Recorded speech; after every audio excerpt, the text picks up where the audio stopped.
المخلوقة هي بتحبني ولا بتكرهني؟ يعني هي اللي خلتني اوصل لهون وجاية هلا عم تمنعني، شو هدفها؟ صارت تقلي بقله لزوجك وبنشر الخبر وما بعرف شو، فكرة توقفني عن تحدي. انا قلت لحالي بسكتها بكلمتين حلوين ما مشي الحال.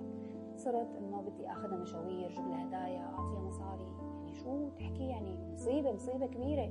طبعا ما راح اقبل، ما مشي الحال معه، حتى بالمصاري ما مشي الحال. انا حكيت له لحبيبي عن هذا الشيء وقال لي لا هي خطيرة كتير، يعني احنا ما لنا غير نفكر بطريقة نمنعها، يعني ما لازم تحكي. قلت له شو الطريقة؟ قال لي خلص انا بقول لك شي يوم انت قولي لها تجي لعندك وخلص اتركي الباقي علي. شو رح تعمل يا فلان؟ خلص شو بدنا نمسك عليها مستمسك بس نصير نهددها فيه، ما في غير هيك. انا وافقت لانه ما بدي اياها تفضحني.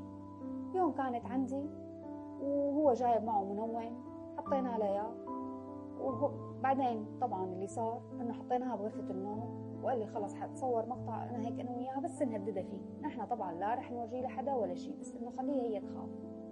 بس اللي صار يا جماعة انا شيء ما كنت متوقعته. المخلوقة هي ما كانت تسحب، لك شو ساويت لها انت؟ شو عطيتها؟ يقول لي انا والله جايب بس منوم، ليكون عاطيها شيء زيادة، ليكون ما عادت، ما في المخلوقة ما عادت تحركت، ما عادت تحلحت. يقول لي خلص تركيها. كان حتى عم يفكر اللي شو رايك نقتلها ونخلص منها. لا، وصلت للقتل. انا هون بلشت اصحى على حالي، مثل اللي حدا هيك عطاني كف على خلقتي.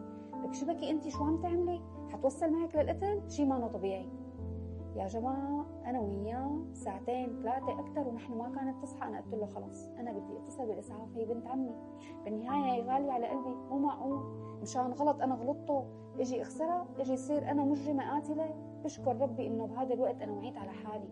واخذناها على المشفى، اسعفناها، وهي كانت بحاله كثير انه سيئه، لانه هي طلع جسمها ما بيتحمل، جسمها ضعيف، وعاطيها جرعه زياده من المنوم او شيء ما بعرف.